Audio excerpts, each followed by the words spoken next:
Good day, viewers. I'm Okocha P. Marcel, and this is my channel. Few weeks ago, when the Chief Justice of Nigeria was swearing in the judges of the Industrial Court of Nigeria, there is something he said to them. And I think this is what every judge is supposed to hear, especially this period of time that the judges are on trial because of the presidential election petition sitting in Court of Appeal in Abuja. Listen to him.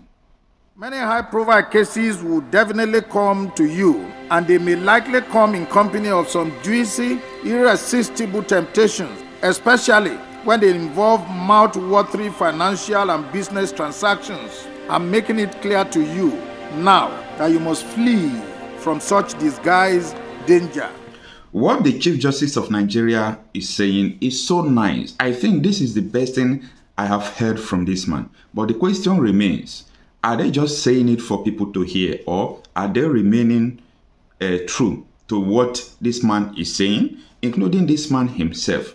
If the case comes to his table, if such cases come to his table, will he be able to maintain the integrity of what he is saying? Remember, it's not what people say, but what they do matters a lot. You have just taken the oath that is meant to pledge your allegiance to the dictates of the Almighty God, the Constitution of the Federal Republic of Nigeria, and of course your conscience. It is a solemn pledge and commitment to good conduct in the course of your adjudication as judges of the National Industrial Court of Nigeria. We are not here for long speeches, but simply to realign your minds with what is expected of you at this enviable level of adjudication on industrial and allied disputes.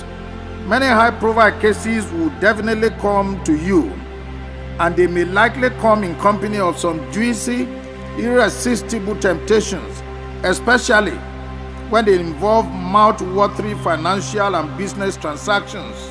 I'm making it clear to you now that you must from such disguised danger. Your reputation and integrity matter much, and it counts enormously in your rise to honor and fame in life. Let me point out unambiguously that in life, gifts and wealth that are not worked for, which are by extension undeserving, are always wrapped in calamity and destruction. Flee from them and keep your heads high above the murky waters of corruption and favoritism, so that you can be conveniently counted among the very best in the Nigerian judiciary. You must, against all odds, conduct your affairs within the ambit of the law and the oath that you has just been administered on you. If you are hitherto 50% under public scrutiny, I can then confidently tell you now that it has automatically risen to 100% by virtue of this appointment. This tempo of public assessment of your conduct and disposition will now assume astronomical proportion. You must equally redouble your efforts and dialogue properly with your conscience in order not to fall out of the grace of Almighty God and the Nigerian people. It absolutely takes nothing to join the crowd, but it takes quite a lot to stand alone with good conscience. Several novel business and industrial disputes are occurring in the country virtually on a daily basis that have now inevitably made litigations to go on a steady rise. No court in the land is spared of this.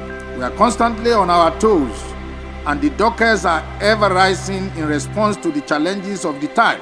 This underscores the fact that Nigeria ranks among the most litigious countries in the whole world. The onus is on your lordships to fasten your belt and roll up your sleeves to face the challenges head on. You must redouble your pace to catch up with the expectations of the litigants. As judicial officers, you have a defined mandate on earth that you must discharge with unveiled honesty and sincerity. You must give good account of yourselves to justify your appointment. However, if you decide to do the contrary, of course, the sledgehammer will, without hesitation, descend heavily on you. No judicial officer at any level of our courts will be allowed to drag the reputation of the Nigerian judiciary into the mud. We can't come this far to fail. Take it of this admonition by working rightly towards occupying an enviable space in the annals of the Nigerian judiciary. My lords, I congratulate you on your well-deserved appointment and sincerely wish you the very best that you can achieve in this strategic position you now occupy. Thank you and God bless you all, Lord.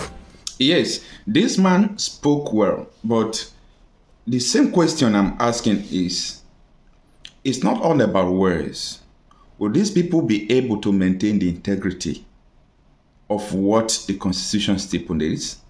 You know, judges in Nigeria, a lot of time they have lodged us into confusion, into legal confusion, into constitutional confusions.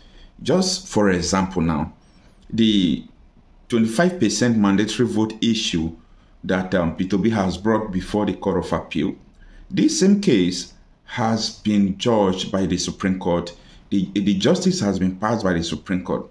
But some persons are still doubting whether they are going to turn away from what they have judged, from what they have passed, simply because maybe they want to favor a candidate or something like that. But the truth is this: Nigerian judiciary have not been, they have not been trusted by the masses. The level of trust is so minimal. But who knows what is going to turn around in these current cases at the court, especially that case of presidential election petition. So many Nigerians are eagerly waiting to see what the judges are going to pass. Honestly, I think this presidential election petition is going to change or is going to destroy so many things about people's view to judiciary. For time past, so many people are saying that they don't trust Nigerian judiciary. But for some persons, they think that judiciary has favored them based on the approaches they used to come before the judiciary. And one of them is Mr. P2B. You will never hear Mr. P2B saying that he don't trust Nigerian judiciary. He will always say that Nigerian judiciary has favored him. I think it is based on the approach he used to come before them. Because there are some ways you will come before a court. The court cannot do otherwise, based on your evidence and all those things. I think it could be that way. But the other way around, the poor masses have said that they don't trust the judiciary. Now I think it is time for the judiciary to restore the hope of the masses, people who have trusted them, people who have believed that judiciary is the last hope of the common man. Well, this hope will be restored based on what is going on in the Court of Appeal. And this hope will be deeply destroyed if people's expectations are not met. And what do I mean by people's expectation? I'm not saying that the judges, the court, should do otherwise because what people are expecting. No. We knew what happened during the election. People read Nigerian constitutions. We know what is going on. We know what the constitution stipulates. So it takes the integrity of the judges to uphold what the constitution says. Even though these people knows, according to Chief Justice of Nigeria, what he's saying now, he said when you are approached with a case by people who has money, they are going to also come with a juicy form of enticement to make sure you compromise the judgment. But do not do that. I think this is one of the best speech this man has made. I think and I believe that the judges will adhere to what he said. Thank you so much for having time to listen to this video.